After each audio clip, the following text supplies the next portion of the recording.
Amis téléspectateurs de CNTV,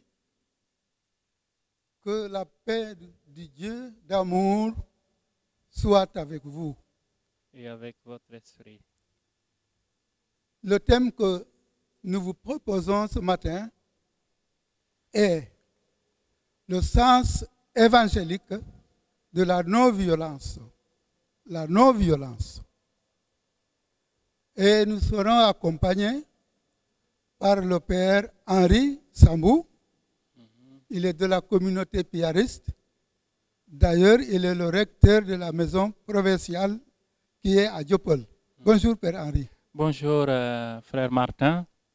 Et je profite de ce même moment que vous me saluez, de saluer les téléspectateurs de Saint-TV et de l'émission Parole, Vie et Foi. Merci bien. En tout cas, merci d'être venu. Régulièrement, les médias relatent des faits douloureux de violence physique ou morale. Et cela fait que nous parlons beaucoup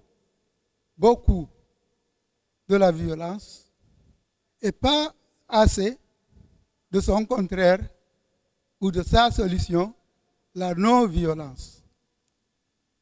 Alors, c'est pourquoi votre émission Parole, Vie et Foi se propose de réfléchir avec vous sur l'exigence morale de l'action non violente. Je l'ai dit tout à l'heure avec le père Henri.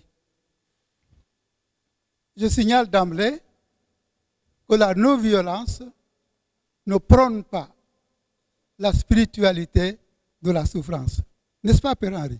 Justement, on le verra tout à l'heure. On le verra tout à l'heure. Oui, justement, c'est ça. La non-violence en général, qu'est-ce que c'est?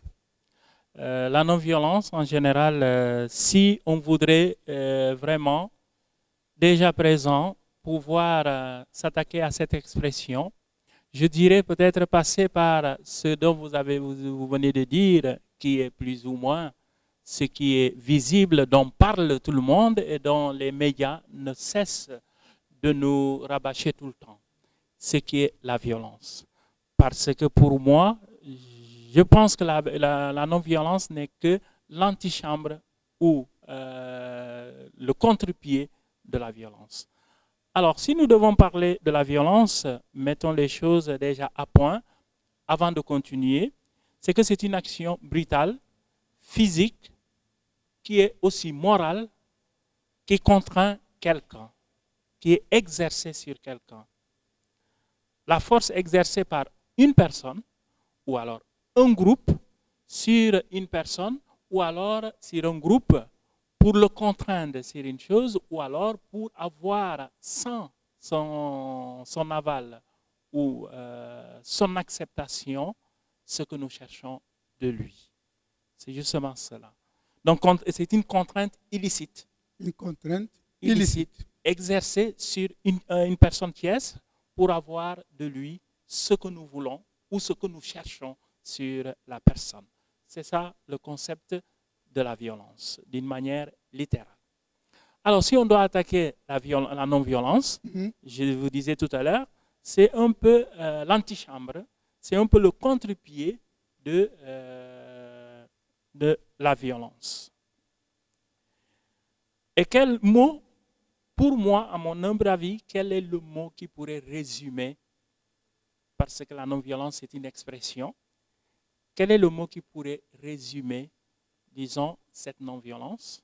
Si nous nous référons à notre thème, ce que nous allons discuter tout à l'heure, c'est plutôt la paix. La paix qui s'exprime en d'autres moments dans les évangiles, comme l'amour de soi-même et d'autrui, tout comme la justice qui doit exister entre moi-même et autrui. Voilà ce qu'on pourrait résumer, ce que je pourrais résumer de ce que nous pouvons appeler la non-violence. C'est la paix. Et la paix n'est pas sans amour, sans justice. Justement, vous avez parlé de la religion. Qu'est-ce que nous dit Dieu par rapport à la non-violence? C'est sûr que si nous regardons dans notre livre qui est la Bible, Mhm. si nous parlons de non-violence, ce qui veut dire, si nous devons le faire comme on l'a fait tout à l'heure dans les termes de définition, il y a eu quelque part une violence. Et cette violence, c'est sûr, même si on ne pourrait pas, prime abord, voir ça dans les évangiles, nous y reviendrons, mais elle est plus ou moins imprimée dans l'Ancien Testament. Et dans l'Ancien Testament, nous nous rendons compte que Dieu même a usé d'une certaine violence pour pouvoir établir une certaine vérité entre les hommes.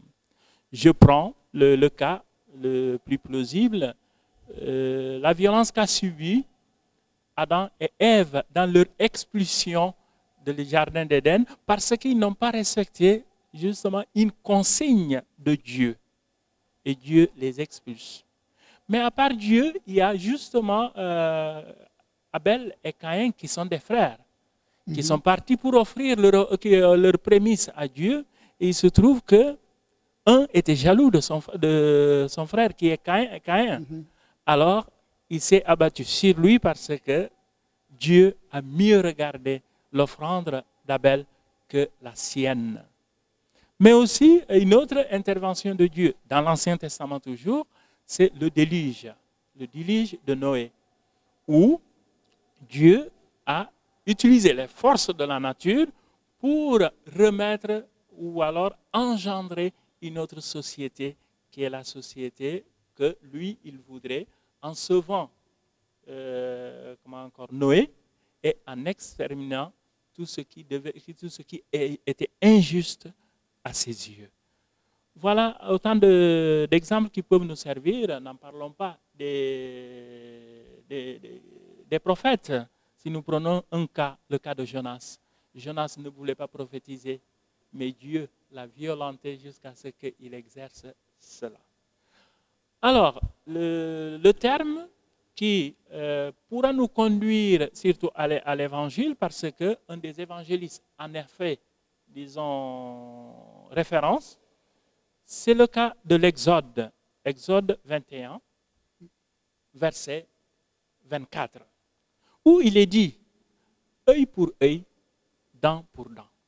Et Jésus utilise cette maxime pour faire passer ce message, en disant oui, on vous a dit œil pour œil, mais moi je vous dis d'aimer vos frères et de prier même pour vos ennemis.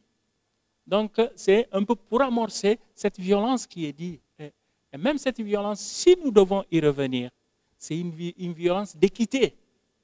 Où, moi, si j'ai reçu un dommage, je caricature, d'être crevé de l'œil, même si j'ai la possibilité de crever les deux yeux de celui qui m'a infligé ce dommage, je n'ai pas le droit parce que le mal n'est pas équilibré. Donc, ce que j'ai reçu, c'est ce dont j'ai droit de rendre. C'est une manière de jouer sur une certaine justice d'équité qui équilibre les dommages entre ces deux personnes. Et c'est justement ce que nous dit le Seigneur.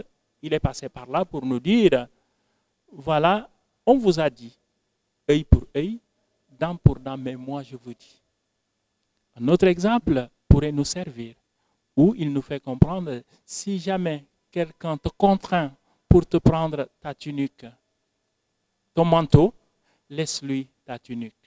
S'il te réquisitionne pour faire 1 kilomètre avec lui, accepte d'en faire 2.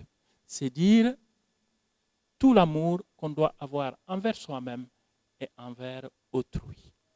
Voilà. Vous voulez dire, quand on aime l'autre, Ouais. on n'exerce pas violence sur lui. C'est justement ça. D'autres exemples pourraient venir nous illuminer ou alors nous étayer notre argumentaire. Regardons dans la Bible, encore dans les évangiles, cette femme adultère, violentée par le groupe d'hommes qui le pousse vers Jésus en lui disant, elle a commis l'adultère. Moïse nous a dit que celle qu'on surprendra en train de commettre l'adultère est passible de mort. Il faut la lapider. qu'en dis-tu? Nous connaissons la suite où il s'est accroupi pour écrire, tracer, et en disant, s'il y a quelqu'un d'entre vous qui n'a pas péché, qui n'a pas violenté quelque part à un certain moment de sa vie, qu'il soit le premier à lui jeter la pierre. Le texte suit en disant, il s'en aille par les plus anciens. C'est justement cela. Il y a aussi le texte de la Samaritaine, que peut-être on ne peut pas, quand nous lisons, nous regardons seulement l'image de sa rencontre avec Jésus. Mais cette Samaritaine n'osait plus sortir en public. Elle guettait les moments déserts pour pouvoir aller faire ses besoins. Voilà une violence sociale qui s'exerce sur elle parce qu'elle ne voudrait pas être vue. Donc autant de... Et ces violences, si nous devons revenir à Jésus, c'est que de toutes ces violences que nous connaissons, même jusqu'aux aveugles qu'il a guéris, jusqu'aux extropiés qu'il a guéris, ce sont des hommes et des femmes qui ont été mis à l'écart. La possibilité de rencontrer Jésus leur a permis de retrouver non seulement la dignité humaine, mais aussi leur dignité d'enfant de Dieu. C'est pour dire qu'ici, Jésus a amorcé la non-violence en remettant tous ces gens-là qui vivaient dans une certaine violence spirituelle, violence sociale, anthropologique et même culturelle, dans leur dignité humaine et dans leur dignité d'enfant de Dieu. Père Henri, l'action non violente n'est-elle pas, quelque part, une pression morale sur l'autre? Par exemple, quand Saint Paul invitait les chrétiens de Rome à vaincre le mal par la force du bien, en amassant des charbons ardents sur leur tête. Absolument. C'est sûr que c'est une pression morale. Parce que c'est ce qui nous est recommandé dans les évangiles. Premier lieu, c'est la conversion. Et la conversion, c'est quoi? C'est cette force intérieure qui va, cette violence intérieure que je dois exercer en moi-même pour pouvoir changer ma vie. Déjà, c'est une violence qui m'est plus ou moins morale. Quand nous prenons Saint Paul, comme nous sommes en train de le dire, Saint Paul nous appelle à vaincre le mal par le bien. Exercice certainement difficile. Et c'est ce que Jésus nous a dit dans les évangiles, où il nous appelle à ne pas rendre le mal par le mal, mais plutôt le bien, même si on reçoit le mal à outrance. C'est justement ce que nous sommes en train de... par rapport à cette pression morale. Oui, c'est une pression morale que nous nous imposons nous-mêmes, mais que la société ou alors notre spiritualité, notre foi, nous impose pour pouvoir l'exercer chez nos frères, chez nos prochains. Quelque part dans les Écritures, nous lisons « Le royaume des cieux appartient aux violents ». Qu'est-ce que ça veut dire ça? Alors, le royaume des cieux appartient aux violents. C'est sûr que ce n'est pas certainement exprimé ainsi, mais si nous devons le contextualiser par rapport à au thème qui nous concerne aujourd'hui, le sens évangélique de la non-violence, je prendrai un exemple qui peut-être ou deux qui pourront nous édifier dans ce que nous sommes en train de dire. Si nous prenons cette violence comme cette prédication de Jésus dans les évangiles qui dit qu'il n'est pas venu pour que nous tous nous soyons ensemble. Il le dit même, je suis venu et même dans la même maison, il y aura division. Le père contre son fils, la mère contre sa fille, la belle-mère contre sa belle-fille, et tous nous serons divisés. Et pourquoi c'est dit ainsi? C'est justement parce que si dans cette maison, une accepte l'évangile ou un accepte l'évangile et que tous n'est pas dans cette logique de l'évangile, il doit avoir nécessairement des malentendus. Ce sont ces malentendus que peut-être Jésus souligne. Et ce malentendu, les autres peut-être se diront que c'est une violence en acceptant l'évangile par rapport à la culture plus ou moins habituelle. Et c'est dans ce sens que j'inscrirai ces violents qui sont ceux du royaume des cieux. Mais aussi, si la violence est inscrite dans le cas de l'évangélisation où ses disciples, c'est lui-même qui les recommande, partez en mission. Et si vous arrivez dans une maison où on ne vous accueille pas, secouez même la poussière de vos pieds et vous leur dites, même la poussière de vos pieds, la poussière de votre contrée collée à nos pieds, on vous le rend. C'est un acte quand même pas doux par rapport à ce que nous sommes en train de dire. C'est violent par rapport à la société qui a refusé de nous accueillir, et nous exprimons aussi un acte un peu violent par rapport à eux. C'est ça. Dans la société, on parle beaucoup de violences faites aux femmes et aux enfants. Qu'en dites-vous? Oui, la violence, je dirais anthropologiquement, culturellement et même socialement, des fois même religieusement, ces deux catégories de personnes, femmes et enfants, ont toujours été considérées comme des êtres fragiles, des êtres faibles et même susceptibles d'être dominés. Ça, c'est la culture, ça, c'est l'anthropologie et ça, c'est la société qui nous le dit. Mais prenons cas par cas. Les femmes, je commence par là, sont toujours considérées comme des êtres où le sexe faible, où on se doit de dominer par le sexe qu'on appellerait fort, qui est le sexe masculin.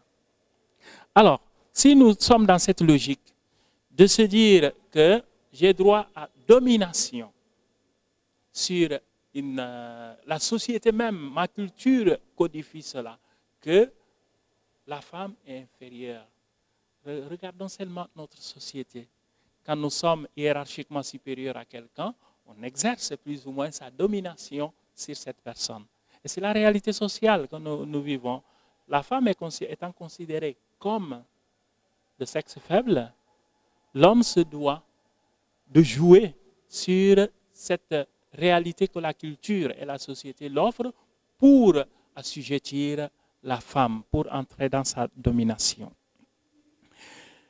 Mais si nous devons encore revenir sur notre thème, le sens évangélique de la non-violence, c'est sûr que Jésus nous appelle à regarder la femme comme son égale. D'où l'exemple que nous avons pris tout à l'heure, la femme adultère. L'homme avec qui elle a fait l'adultère est où?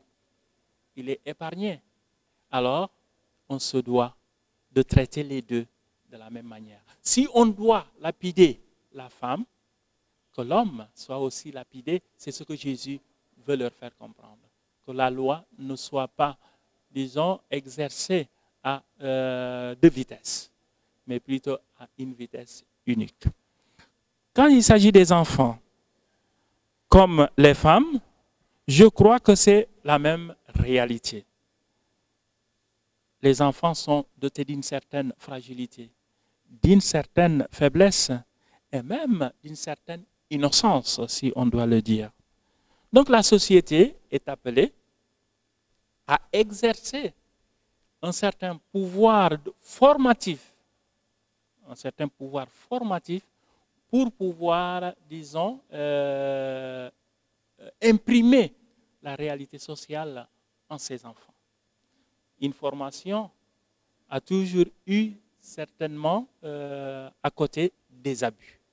Et ce sont ces abus qui briment quelquefois les enfants et qui fait qu'il y a de la violence sur l'enfant qu'on doit former. Et la formation, nous le disons bien quand nous parlons de l'éducation, c'est aider l'enfant à grandir. Mais quand ça devient un abus, quand ça devient une oppression, c'est sûr que c'est une certaine violence qui est exercée en ces enfants. Mais au départ, je crois, si nous revenons encore à notre sens, je reviens toujours au sens évangélique de la violence, de la non-violence, c'est que Jésus l'a dit à ses disciples. À un certain moment, les enfants voulaient voir qui était Jésus et ses disciples les ont rabroués. Qu'est-ce que Jésus leur dit? Laissez les enfants venir à moi. Et il va même jusqu'à comparer ceux qui mériteront le royaume des cieux seront semblables à ses enfants. Cela veut dire quoi? C'est dire que l'innocence de l'enfant ou alors la fragilité de l'enfant, l'enfant c'est celui par essence est fragile et plus ou moins quelqu'un qui accepte tout. Qui accepte tout. La violence comme la douceur et tout ça. Et l'enfant accueille sans se rebeller. Sans se rebeller en quelque sorte. Et justement, le royaume des cieux appartient à ceux-là qui assument et qui accueillent la parole de Dieu et qui savent toujours accepter l'autre, même si l'autre est la gêne de tous les jours, où Jésus nous demande de pouvoir prier pour cela. J'ai découvert dans ce que vous dites que la source de la non-violence est l'amour. Je voulais savoir quelle est ou quelles sont les sources de la violence. Étant donné que la source de la non-violence est l'amour, les sources de la violence dans notre société. Alors, dans les réalités sociales, on nous le dit, et même anthropologiquement, on nous fait comprendre que la violence est inscrite au fin fond de l'humain. Et même Saint Paul nous le dit dans une de ses lettres. Je voudrais faire le bien, mais au moment de vouloir faire le bien, je me retrouve en train de faire le mal. C'est dire que, je dirais même que le bien est assez rare chez nous, et c'est le bien qui domine tout le temps. Et pour faire le bien, il faut être plus ou moins doté d'une attention pour pouvoir faire si on se fie à ces paroles de Saint Paul. Oui. Alors, c'est dire que la violence, dès notre naissance, est imprimée dans notre cœur, est imprimée dans le cœur de l'homme. Mais Jésus nous appelle à évangéliser cette violence qui est en nous par l'amour pour soi-même et par l'amour pour autrui. Vous avez parlé tantôt de justice. Devant l'injustice, d'aucuns disent les paroles ne comptent pas beaucoup. Seuls les actes comptent. Quel est le moyen d'action que le chrétien peut et doit utiliser pour vaincre ou pour lutter pour la promotion de la paix? Un sage disait que la paix, ce n'est pas un mot, mais c'est plutôt un comportement.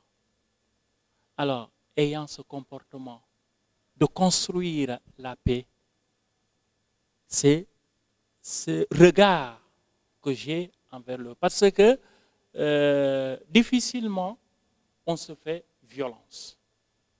On peut y arriver. Justement ce que j'étais en train de dire, que dans l'Évangile, la première violence, c'est l'appel à la conversion que Jean-Baptiste a lancé à son peuple pour accueillir le Seigneur, pour accueillir justement l'amour. Alors, par rapport à ce que vous étiez en train de dire, que devant l'injustice, parce que l'amour n'est que notre visage de la justice. On ne peut pas aimer sans poser des actes de justice. Ce qui veut dire que cet amour n'a pas n'est pas en action. N'est pas en action comme nous le dit Saint Jacques dans sa lettre.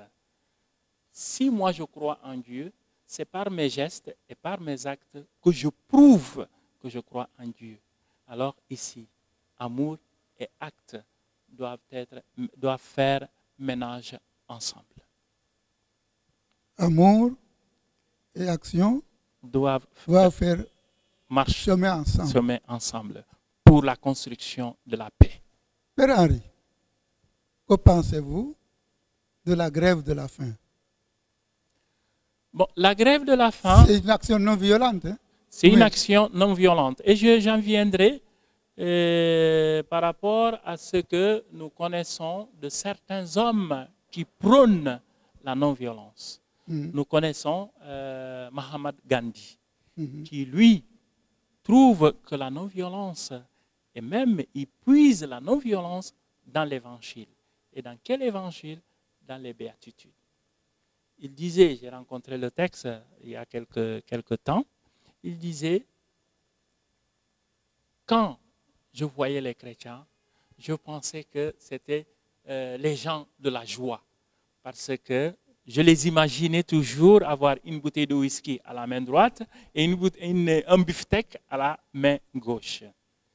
Mais c'est quand j'ai rencontré des hommes d'église qui veulent vivre l'amour de Dieu que je me suis rendu compte de mon erreur.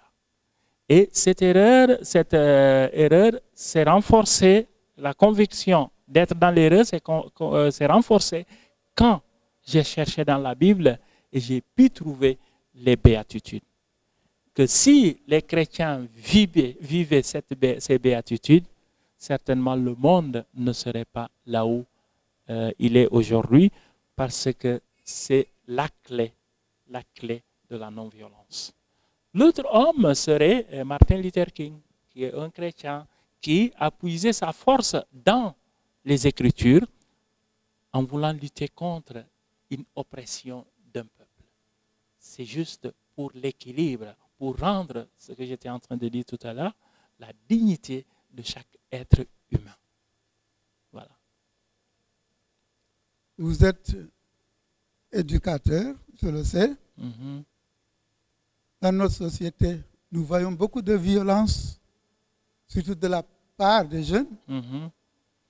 Quel comportement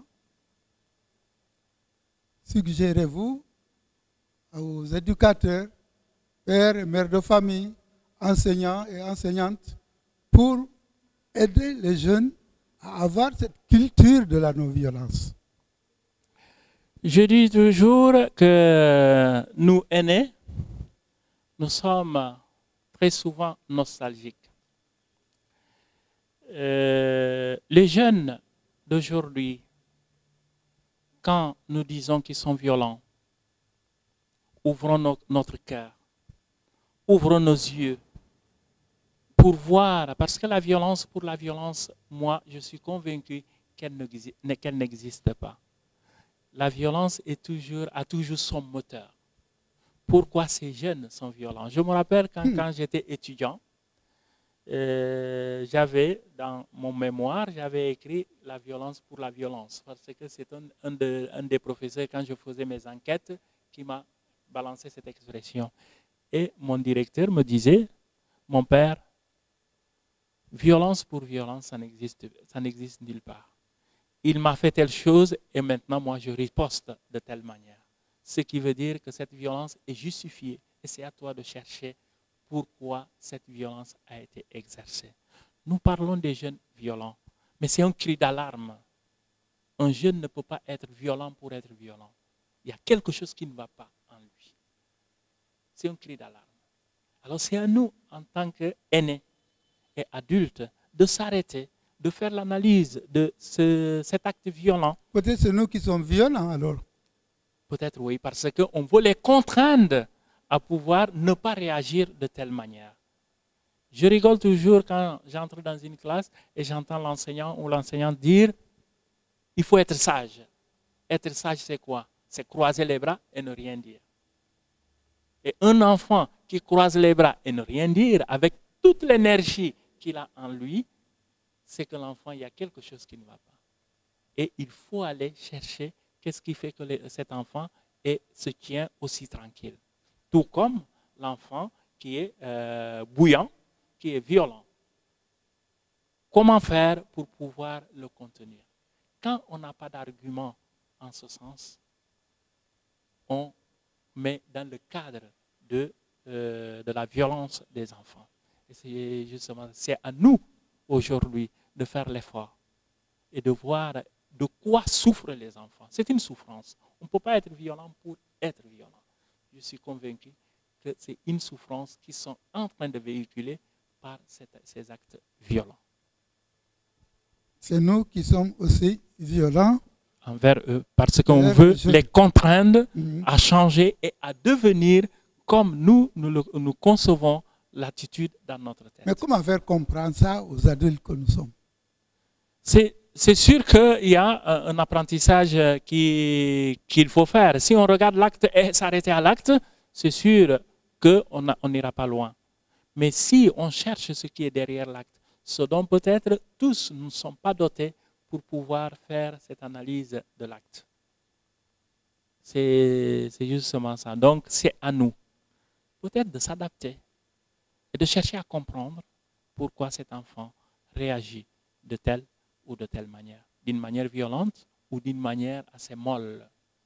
Nous préférons très souvent les enfants qui sont d'une manière générale mous, parce qu'ils ne disent pas, ils n'embêtent pas, et c'est ce que nous préférons. Celui qui embête, on est prêt même à l'envoyer loin pour être tranquille. S'en débarrasser. Voilà.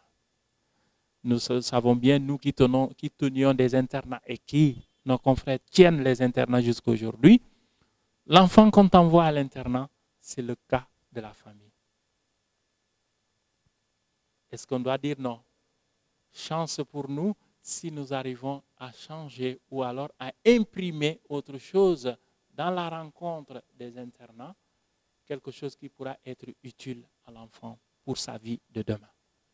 Parce qu'il nous envoie ces enfants dans l'espoir où ces enfants-là pourront être quelqu'un demain. Donc, vous voulez dire, la solution de la violence, c'est la justice. Être juste. C'est justement ça. C'est être juste, mais aimer l'autre. Quand Justice un enfant et amour marchent ensemble. Voilà. Justice et amour marchent ensemble. Si l'enfant aussi violent, s'il trouve que tel éducateur qui est auprès de lui pose un regard affectif, que le parent qui est là a un regard bienveillant sur lui, c'est sûr que il se dira, pour ne pas trahir la confiance qu'il me fait, je tiens à lui rendre la monnaie. C'est justement le mécanisme de fonctionnement des enfants. Je suis aimé, je cherche à rendre la monnaie. Et je ne voudrais pas trahir cette personne qui m'aime. C'est comme ça que j'analyse les choses. Ouais. Nous sommes presque au terme de la première partie. La question qui me brûle les lèvres est: que pensez-vous de la peine de mort? La peine de mort, c'est, disons, une peine qui prône, disons, quand moi, j'ai pu, disons, ôter la vie à quelqu'un, que je puisse aussi passer par là. Je ne prône pas la peine de mort, mais devant certaines situations, on se doit de s'interroger. Est-ce que la peine de mort ne vaut pas la peine d'être? Mais ce dont toujours je me dis, est-ce que cette personne, le crime qu'il est en train de faire, un crime qui peut être circonstanciel, contextuel, est-ce qu'on ne peut pas donner la chance à cette personne dans un autre monde, comme on était en train de le dire avec les enfants, qui les parents n'en peuvent plus, envoient dans les internats pour se dire, peut-être là-bas, ils pourront faire quelque chose. Est-ce que ces personnes, on ne peut pas, disons, les enrôler autrement pour pouvoir, disons, les récupérer dans notre camp Parce que, comme je le dis, c'est circonstancié et c'est un malaise. C'est un malaise non seulement pour la personne qui fait le crime. C'est sûr, quand on les interroge, on se rend compte qu'ils ne le font pas pour le faire. Ce n'est pas un plaisir de le faire. C'est peut-être dans une altercation et dans une agressivité extrême qu'on arrive à ces drames que nous connaissons. Je ne dis pas que la prison, c'est une solution. La prison aussi, on peut faire des rencontres qui nous enfoncent davantage. Mais il y a ce que nous pouvons dire, même à la prison, des foyers de rééducation et de pouvoir ramener ces gens dans une certaine humanité de ce qu'ils sont. Ouais. Mais je ne prône pas pour la peine de mort. Merci, vous ne prenez pas la peine de mort. Nous sommes au terme de la première partie. Nous parlons du sens évangélique de la non-violence.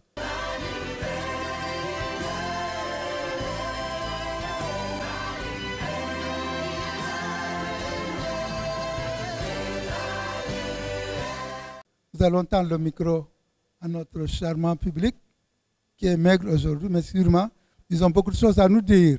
Bonjour, chers téléspectateurs de la Sen TV.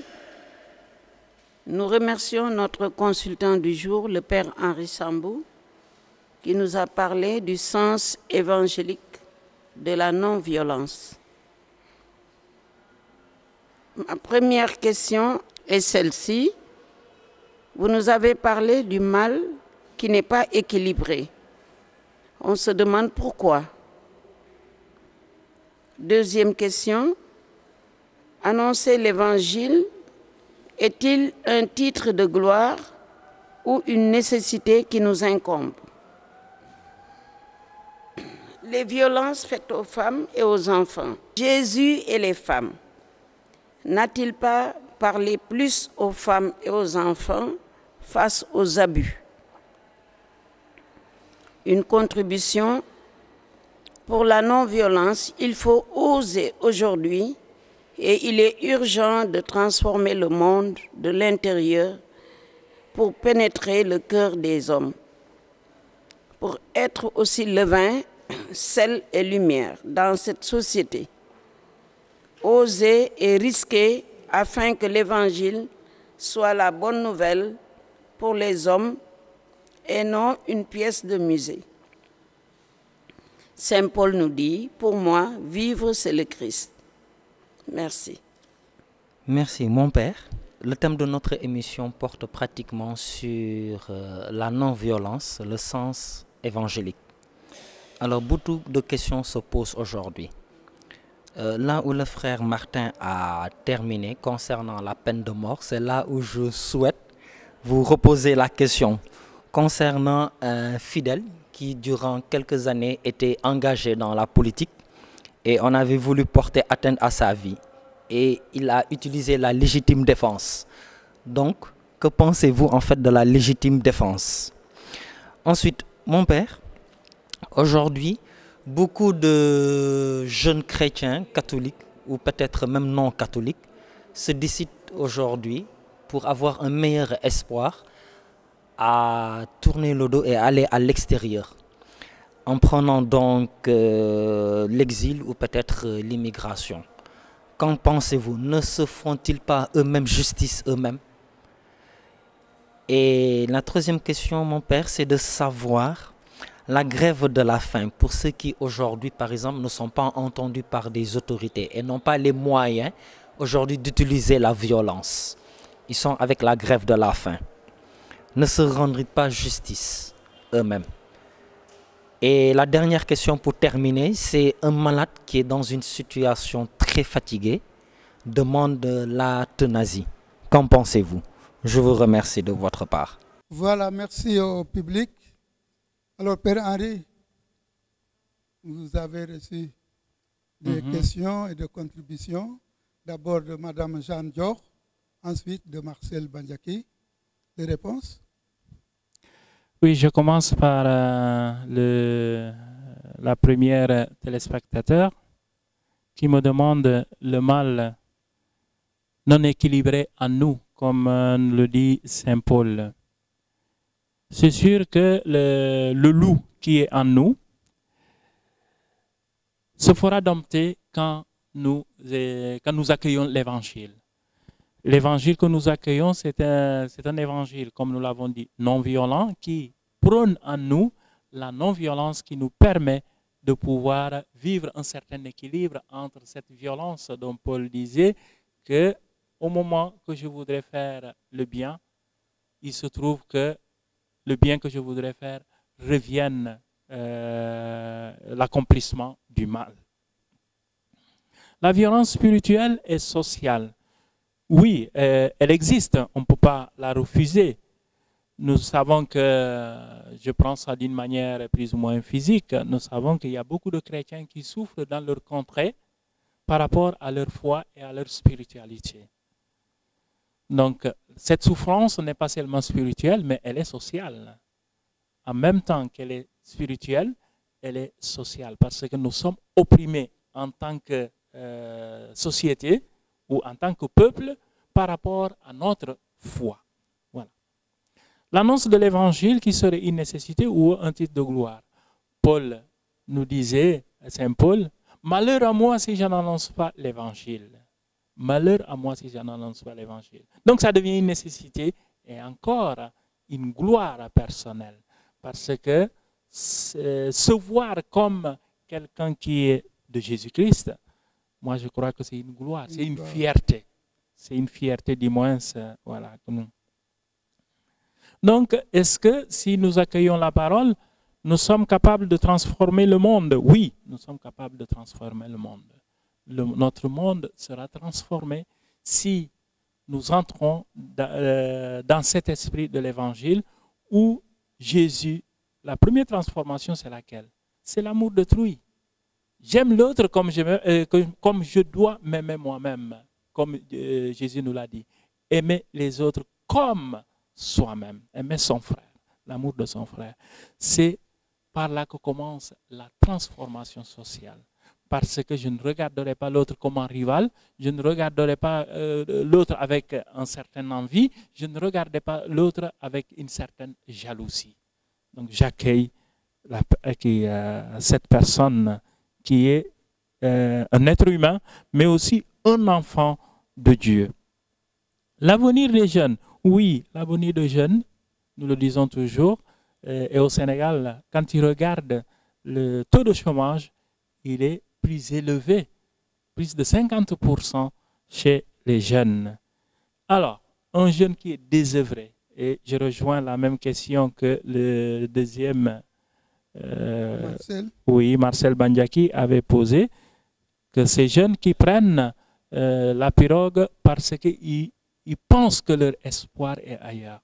C'est certainement une grande violence sociale, et même politique. C'est une grosse violence adressée aux jeunes, si bien que le jeune, dans le désespoir, ne trouve pas qu'il peut réussir chez lui, mais son avenir est ailleurs. Quand nous exportons, quand un jeune parvient à exporter son avenir, c'est dangereux pour un pays. Parce qu'il fera de tout ce qui est nécessaire pour aller à la quête de son avenir. Et c'est ce que nous vivons malheureusement maintenant, où les jeunes pensent que leur avenir est en Europe parce qu'ils sont désœuvrés chez nous. Le peu qu'ils ont, ils le prennent pour aller et ils ne sont jamais sûrs d'y arriver. Ou alors quand ils arrivent, quel traitement leur est réservé? C'est justement ce que nous sommes en train de déplorer. La peine de mort, oui, c'est revenu encore. Et je reviens sur mes propos en disant que, voilà, je ne prône pas pour la peine de mort. Je suis plutôt comme Jésus-Christ, cette femme adultère qui était assujettie à la peine de mort a été rachetée par Jésus-Christ. Et Jésus lui dit, femme, personne ne t'a condamné. Moi non plus, je ne te condamnerai pas. Va, mais ne pêche plus. Voilà guide. Et nous apprenons dans le commandement de Dieu, tu ne tueras pas. Tu ne tueras pas. Mais s'il arrive qu'on tue, est-ce qu'on doit être tué aussi? C'est un peu la loi du talion. Ce que Jésus nous a fait comprendre que nous ne sommes plus à l'ère de la loi du talion, mais nous sommes à l'ère de l'amour pour le prochain. La légitime défense. Oui, l'Église même appelait à un certain moment cette légitime défense la violence juste. La violence juste, c'est que, voilà, je suis agressé, je fais de tout mon possible pour mon... S'il faut même que j'écrase celui qui m'a agressé, oui, j'y vais pour sauver ma vie. Oui. Je vous rappelle qu'en 2016, le pape François avait convoqué le Conseil pontifical pour la justice et la paix au mois d'avril, entre le 11 et le 13 avril, pour justement voir comment l'évangile, la non-violence de l'évangile peut aider encore le monde, il ne dit même pas les chrétiens, peut aider le monde à restaurer son armure pour pouvoir lutter contre la violence. Et ils ont fait un beau travail que beaucoup d'entre nous peut-être ne connaissent pas. Mais c'est un bon travail qui peut nous aider. C'est puiser même dans les textes de l'Évangile pour nous pouvoir... La fin, donc justice, la grève de faim. La grève de faim, c'est se faire justice soi-même. Oui, quelque part, oui, c'est se faire justice soi-même. Parce qu'on s'inflige une sanction qu'on se dit, parce que j'en ai parlé, les autorités ne m'écoutent pas. Alors, une fois que je m'inflige cette sanction, certainement, l'être humain que je suis, qui est en train de se détruire petit à petit, un homme de bon sens peut avoir du cœur pour se dire non, on ne va pas le laisser continuer dans cette situation. Et c'est sûr que voilà, c'est se faire justice, mais pour faire entendre sa revendication. Voilà comment je pourrais l'expliquer à mon niveau. Est-ce que vous avez fini les questions? C'est ça. Nous sommes au terme de l'émission. Quelles sont vos dernières recommandations, votre dernier mot par rapport au sens évangélique de la non-violence? Oui, c'est un appel à tout chrétien. À tout chrétien, ce n'est pas moi-même qui lance un appel. C'est plutôt Jésus qui nous lance un appel à l'amour mutuel. Et l'amour mutuel, c'est ce qui abrogera pratiquement toute forme de violence. Parce que aimer quelqu'un, c'est, disons, sortir de cette personne, cet œil qui regarde peut-être d'une manière méchante, ou alors d'une jalousie comme Abel et Caïn, Caïn et Abel, qui pourrait me conduire à une conduite vers, suivant les pas de Jésus-Christ. Et c'est Jésus-Christ qui nous appelle à l'amour, à la justice et à la paix de notre cœur et à la paix réciproque avec mon prochain. Et Jésus qui nous dit, si on te gifle sur la joue gauche, oui, présente la joue droite. C'est compliqué ça? C'est assez compliqué pour une réalité humaine.